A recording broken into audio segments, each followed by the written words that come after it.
In this podcast episode, Jen Lilley, an actress and advocate deeply involved in the foster care system, shares an unflinching look into the dark realities faced by children in foster care in the United States.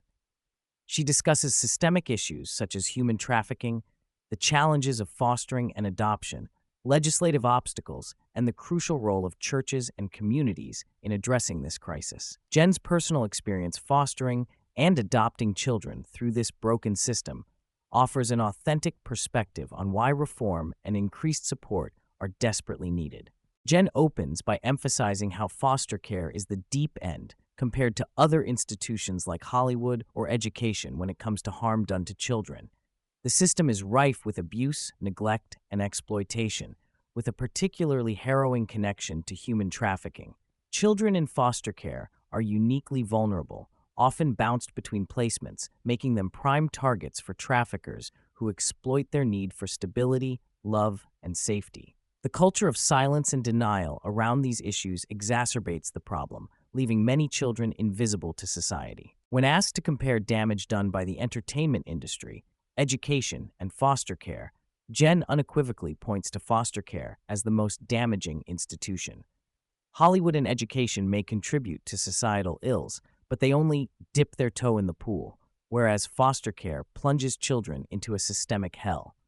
She draws on her Hollywood background to reveal a disturbing complicity and cover-ups, including references to child abuse scandals within the entertainment industry and other institutions.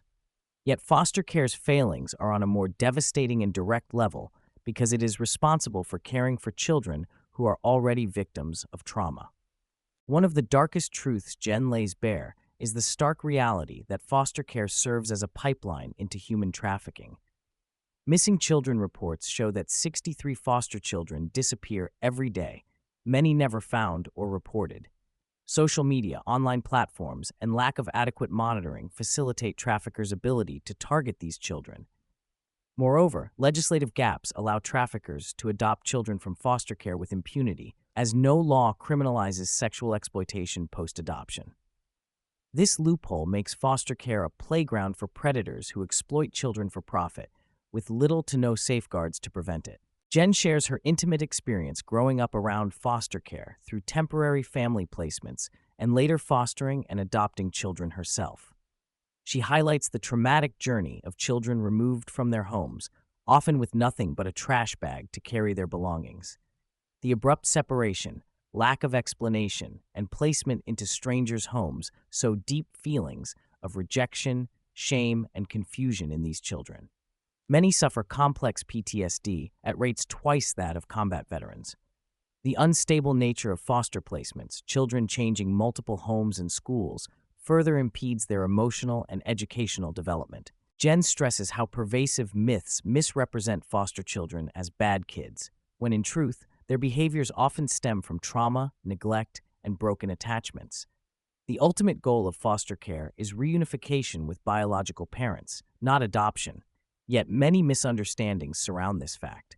She also challenges the myth that prospective foster parents need to be perfect or unwaveringly detached. Rather, attachment and empathy are critical. She encourages those reluctant to foster out of fear of emotional pain, arguing that these children need attachment more than prospective parents need to protect their hearts. Jen describes a rapidly deteriorating system plagued by a lack of resources, overwhelming caseloads, and bureaucratic hurdles. Social workers can have up to 86 children on their caseload, making it impossible to provide the necessary care and attention. There are not nearly enough licensed foster homes, leading to children being placed in hotels, social workers' offices, or detention centers, even when they have no criminal records. This stopgap care further traumatizes children and criminalizes innocent youth.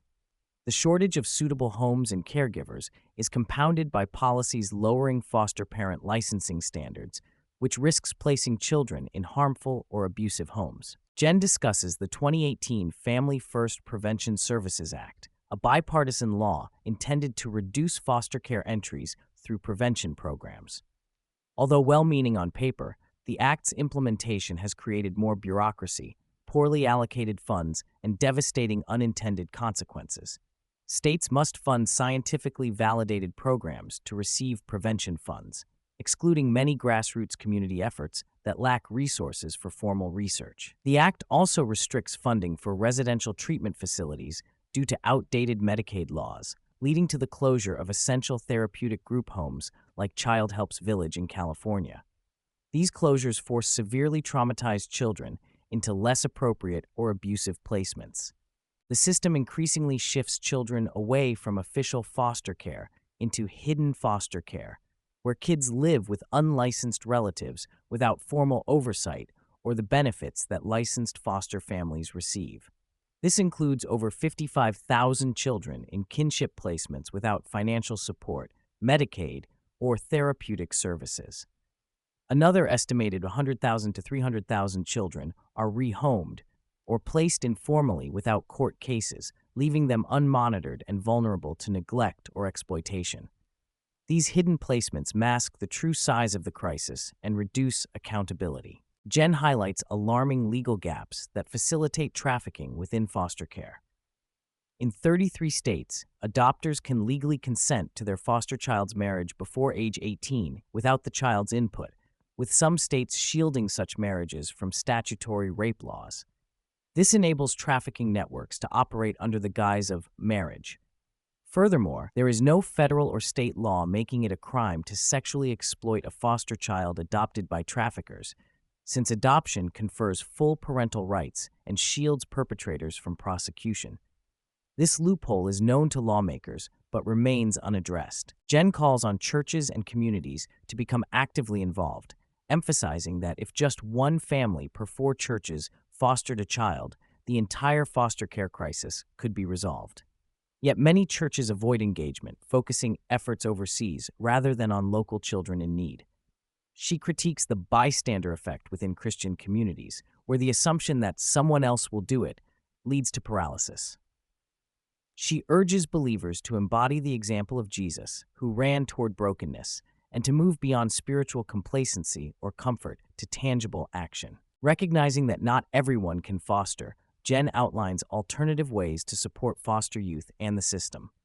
Mentoring programs such as Big Brothers Big Sisters and specialized initiatives like Child Helps Special Friends provide vital emotional support. Providing haircuts, school supplies, or simply extending kindness can profoundly affect foster children's self-worth.